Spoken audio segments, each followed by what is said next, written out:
तो आज share market में बल्ले बल्ले हो गई है, बहुत ही अच्छा उछाल देखा गया है। और जो शेयर मार्केट बढ़ा है आज आज करीबन 3.4% से भी ज्यादा मार्केट बढ़ा है। चाहे निफ्टी हो, सेंसेक्स हो या फिर निफ्टी बैंक हो, हर तरफ सब ग्रीन ग्रीन था। हर जगह बुल ही था, बुल की ही बादशाहियत दिख रही थी। रीजन क्या है इसका? इंडिया पाकिस्तान के बीच में लास्ट 2 वीक से तनाव चल रहा था। इंडिया और पाकिस्तान के बीच में काफी सारी फायरिंग चल रही थी। ऑफिशियली वॉर डिक्लेयर नहीं करा गया था, लेकिन वॉर जैसे हालात हो चुके थे और इस पे स्टॉपेज लगाया गया है और जो सीज फायर अनाउंस कर दिया गया है।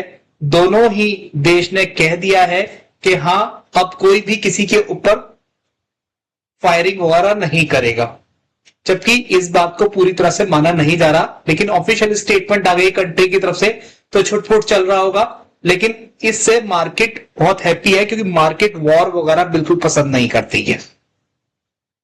तो आज इसीलिए बहुत बड़ा उछाल देखा गया।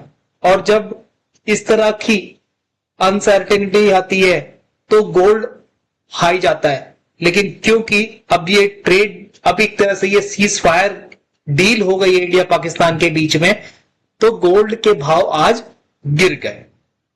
बाजार एक चीज से और बहुत खुश है।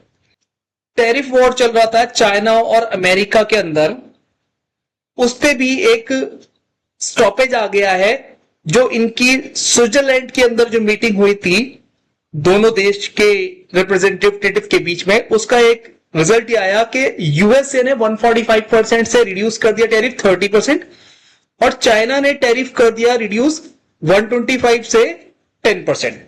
और ये बाजार ने बहुत हैप्पीली लिया है। एशियन बाजार हो या कोई भी बाजार हो, ये इंप्लीमेंट होंगे 14 मई से। और 90 डेज के बाद ये देश देख रहे हैं कि 90 डेज के बाद दोबारा बैठेंगे और मीटिंग करेंगे और इसका कोई परमानेंट सॉल्यूशन निकालेंगे। इसी के साथ ये भी देखा गया कि ऑयल के प्राइस बढ़ गए, गोल्ड के प्राइस घट गए। तो अब इसमें मार्केट को, ये जो दोनों के अंदर जो विश्व की दो सबसे बड़ी इकोनॉमी है यूएस और चाइना, इनके बीच में जो टेंशन हो रही थी, तो इस चीज को अब वो टेंशन खत्म होती हुई आ रही है। तो बाजार इससे भी पॉजिटिव है बहुत ज्यादा। क्योंकि देखिए, एक तो बहुत बड़ा इंपोर्टर है यूएस, तो सब दुनिया का सबसे बड़ा इंपोर्टर है, और चाइना दुनिया का सबसे बड़ा एक्सपोर्टर है। अगर इनके बीच में टेंशन हो जाएगी तो बाजार काफी लंबे रन तक अच्छा नहीं रह सकता। अच्छा, इंडिया बाजार बढ़ने का एक कारण और भी है। फॉरेन इन्वेस्टर द्वारा जनवरी में सेलिंग करी, फरवरी में सेलिंग करी, मार्च में सेलिंग करी, अप्रैल ऑनवर्ड ये बायर बनने स्टार्ट हो गए, नेट बायर बनने स्टार्ट हो गए।